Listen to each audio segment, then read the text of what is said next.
Alright, so I'm going to show how to open up and disassemble this Toshiba satellite C55-B5242X. Alright, so first what you want to do is undo all the screws. If you remove these two screws, you can pull out the battery. So these are all PH1 screws. So remove these two, then pull out the battery. Then you want to remove the other screws. So there's 1, 2, 3, 4, 5, 6, 7, 8, 9, 10, 11, 12, 13. All right, believe that's all. Let me double check. 2, 4, 5, 6, 7, 8, 9, 10, 11, 12, 13, 14, 15. Okay, so 15 screws total, including the battery screws. Once you remove the battery, you want to press and hold the power button to drain any power from it, just so you don't accidentally short anything out inside the computer. All right. Okay, so once you do that, then you want to pop the cover off. So you want to be careful because the hinge is no longer being held with all these screws. So you don't want to open and close this too quick, or you can actually pull the screws out of here. Anyways, after you do that, you can pull the CD drive out. So this screw actually holds the CD drive in place. Okay, you can pull that out, set it aside. And now you have like an easier handle to kind of grip this to pull open the cover. So I pull on this and then I slide my fingernail, or you can use a pry tool and just slide it along this seam here. Okay. All right. So as you go along, then you can start going further down and then grabbing closer to where it hasn't been popped out the clips yet. Okay. So let's see here. Let me turn this around so it's a little bit easier. All right, so go along, lift it up, slide the tool around. Okay, just like that, and there we go. We got the cover off. So just like that, you got the bottom cover off of the laptop. Okay, so I'll set that aside. Here you can see the hard drive. We're going to upgrade this to an SSD. To remove it, you pull these blue rubber tabs out. They are slightly stuck because they've been there so long, but just pull them up. Okay. This rubber piece normally isn't stuck to this. It's usually free moving, but because it's been there so long, it's stuck to itself. Okay, so you can separate these rubber pieces. If you can't, I mean, you can just leave it in there. But anyways, after you do that, you pull the hard drive back. So just like this, I push on the hard drive itself on the top area. Okay, and now you can actually pull the hard drive out. There's also this tab here, so I think you can use this as a pull tab, but it's yeah, a little more difficult to get to. So if you can't push from the top here, there's this silver aluminum foily tab. You can use that to pull the hard drive back out. Okay, so we are going to transfer this over to another hard drive. Let me go grab that real quick. Alright, so here's the SSD we're going to replace it with. It's a Crucial 480 gig BX500. Alright, you can use any 2.5-inch SATA hard drive. You don't have to use that one specifically, but we're going to remove these two screws from the bottom here. Okay, just like that. There is only one stick of RAM, it looks like, so if you wanted to upgrade it, you would have to go with a larger 8 gig or 16 gig stick of RAM. I don't know if it will support a 16 gig stick of RAM, but I don't see why not. Alright, sometimes the BIOS, they don't update it. Alright, so after that, you want to remove this rubber piece. The back pieces come out, and then you can slide this piece off of it.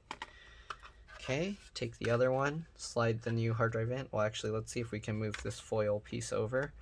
So this foil, you'll probably want to transfer it over so you have the pull tab for later. Okay. Be careful when pulling this foil tab off because it does put pressure on the chip back here.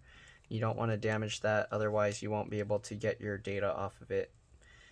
So if you want, you can actually clone your hard drive before you do this just to be safe. Okay, so I have a video on how to clone the hard drive. So if you want to watch that, just let me know, and then I will send you a link. Alright, so there we go. Got that out. Transfer this over.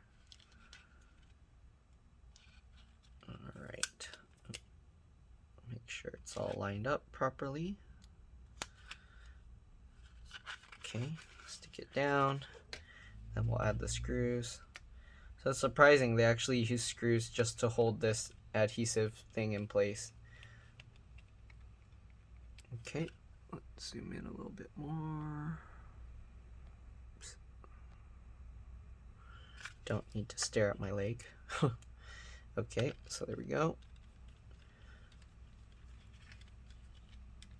Okay, get the 2 screws in. Once you got that, we slide the hard drive into this tray. Okay, so it's easier probably from this side.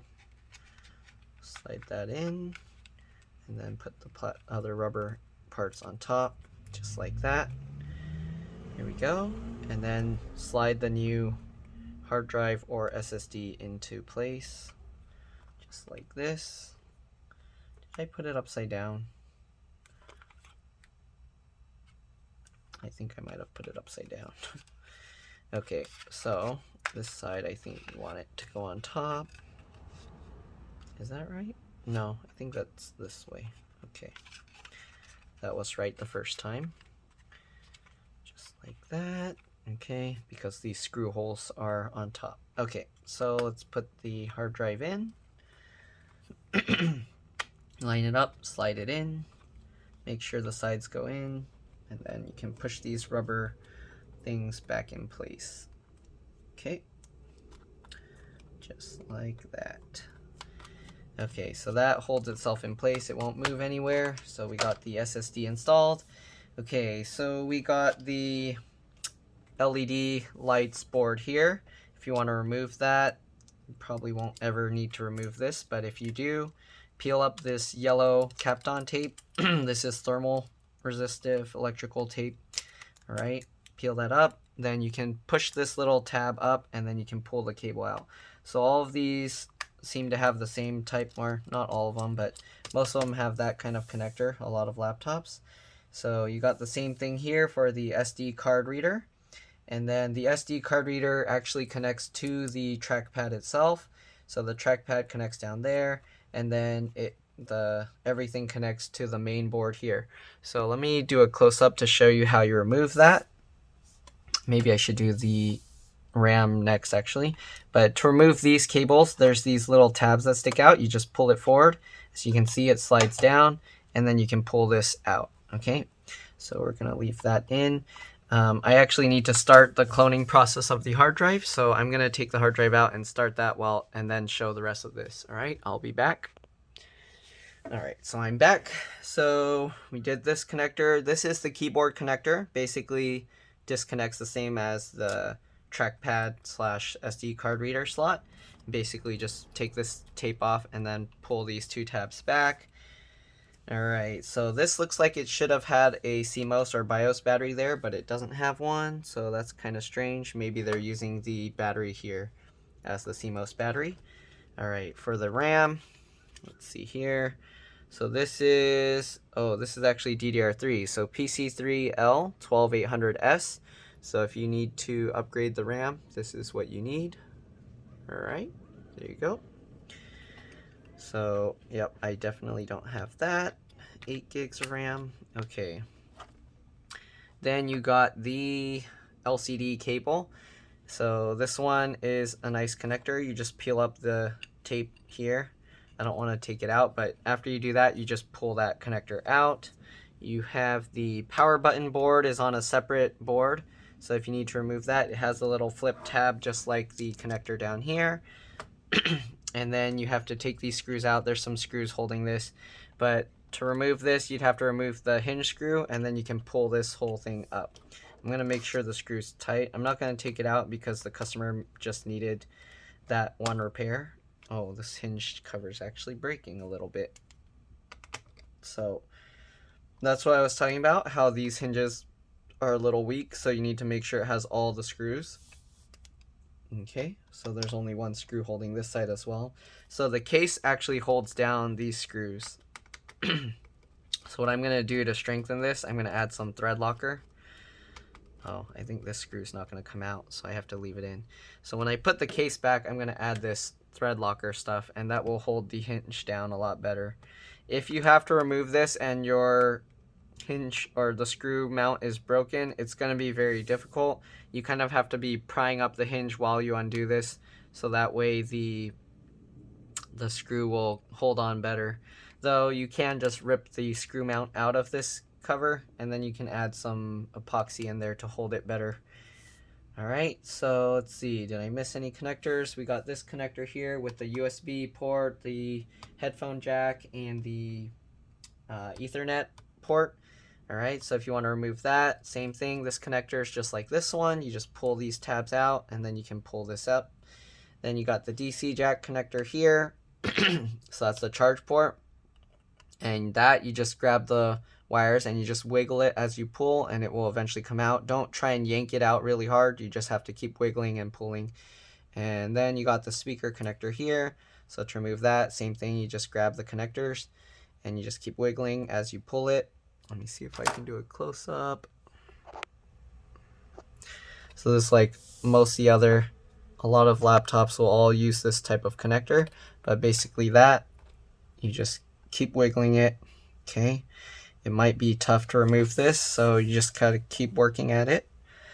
All right, and just keep wiggling it like this. You can see the gap for the color that they marked it with is widening, so you know the connector is slowly coming out, but you do have to keep working at it. This connector is very difficult to move. Okay. So keep going, come on, keep wiggling, so I can tell the marker is getting further, and there you go. So these connectors, sometimes they're very tightly held in place, so just keep that in mind. You will have to kind of push it and wiggle it for quite a bit of time. It's not always easy to remove those. So the DC jack, you also have to remove the hinge cover, so you have to take off this metal plate with this one screw here, and then underneath there's some screws holding the hinge in place. So keep that in mind to take the DC jack, and then after that you can just lift the DC jack out and take these wires out. So, oh, the other thing underneath this cable, there's the wireless card, and there's some adhesive here. Oops, sorry. Let's zoom back out. So underneath this is the wireless card. If you want to see how to remove the wireless card, just watch one of my other videos for my laptops. Almost all the wireless cards are the same. I'm going to leave it in there because I don't want to mess with too much stuff, since the main thing was to replace the hard drive with an SSD. But anyways, that you pull back these tabs to remove this cable, and then just lift it up out of the way. There is some adhesive here holding this cable down, so keep that in mind. You do have to peel that up, so don't just yank it out right away or you can damage this cable. And that's pretty much all there is to this model. So hopefully this video helped you. If it did, please like and subscribe so others can find this video. And thank you for watching. I'll see you in the next one. Bye.